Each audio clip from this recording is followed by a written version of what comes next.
તો સુરતમાં સુમુલ ડેરીમાં રાજુ પાઠકના વર્તનથી ભારે આક્રોશ છે। ડેરીના ઉપપ્રમુખ રાજુ પાઠકે એમડી પર હાથ ઉગામતા ચકચાર મચી છે। બહારથી દૂધ લાવીને સુમુલમાં પધરાવી દેવાયું હતું। સમગ્ર વિવાદમાં દૂધ મંડળીઓને 3.25 કરોડનો દંડ ફટકારાયો હતો। દંડની ચર્ચા દરમિયાન રાજુ પાઠકે એમડી ઉપર હાથ ઉપાડતા વિવાદ વકર્યો છે।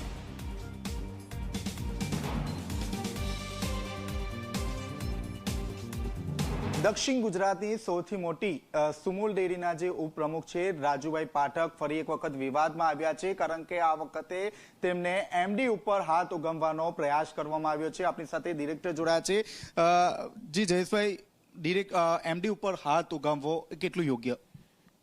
ખાસ કરીને સહકારી પ્રવૃત્તિમાં જે સંસ્કારો છે અમારા સૌને સાથે રાખીને કોઈ પણ પ્રશ્નોનો સાથે મળીને ઉકેલ કરવો, જે રીતે વાત થઈ રહી છે એ ખૂબ જ ગંભીર બાબત છે અને આના અનુસંધાનમાં રાજ્ય સરકારના સહકાર વિભાગે પણ જ્યાં તપાસના આદેશો આપ્યા છે, સહકાર સચિવે સંપૂર્ણ તપાસ માગી છે, ત્યારે ચેરમેનશ્રી તરફથી તમામ એમડીસી પાસે રિપોર્ટ લઈને તમામ રિપોર્ટ રાજ્ય સરકારમાં સુપરત કર્યો છે।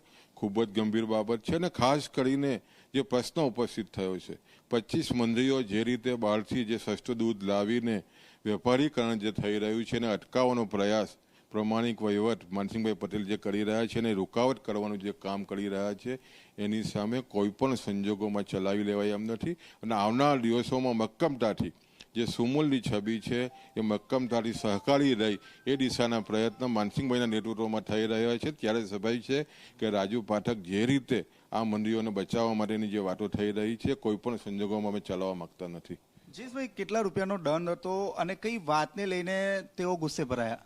ખાસ કરીને જે 25 મંત્રીઓ છે એને 3 કરોડ અને 25 લાખનો જે દંડ કર્યો છે એમાં મુખ્ય જ્યારે આટલા સારા ભાવ હોય ને મહારાષ્ટ્રથી સસ્તું દૂધ લાવીને 8 થી 10 રૂપિયા સસ્તું દૂધ લાવીને જે વેપાર કરવાની વાત છે એ વેપાર કરવાની વાતને રોકાવટ માટેનો આ દંડ હતો અને આ દંડના અનુસંધાનમાં જે વિવાદ થયો છે કોઈ પણ સંજોગોમાં હું એમ માનું છું કે સહકારી પ્રવૃત્તિને આ લાયક ન હોઈ શકે, આમાં કોઈ વિવાદ ન હોય। વેપાર સહકારી પ્રવૃત્તિમાં કોઈ પણ સંજોગોમાં થવો ન જોઈએ। બોર્ડની મીટિંગ પણ હતી, મોકૂફ રાખવામાં આવી, કારણ શું? આજે સ્વાભાવિક છે જ્યારે અમારા ચેરમેનશ્રીની નામદોષ તબિયતને કારણે આજની મિટિંગ મોકૂફ રાખવામાં છે। આગામી અઠવાડિયામાં ફરી પાછી આ મિટિંગ કરવામાં આવશે। તો આપે જે રીતે જોયું તે રીતે ખાસ કરીને જો વાત કરીએ તો રાજુ પાઠક પહેલેથી વિવાદમાં ચાલી રહ્યા છે, ત્યારે વધુ એક વિવાદ રાજુ પાઠકના નામે અહીં જોવા મળી રહ્યો છે। સચિવ સુધી આ જે ફરિયાદ છે તે કરવામાં આવી છે, ત્યારે આગામી સમયમાં સચિવ દ્વારા કયા પ્રકારના પગલાં લેવામાં આવે છે તે તો જોવું રહ્યું। કેમેરામેન પ્રશાંત ધીવરે સાથે ચેતન પટેલ, ઝી મીડિયા, સુરત।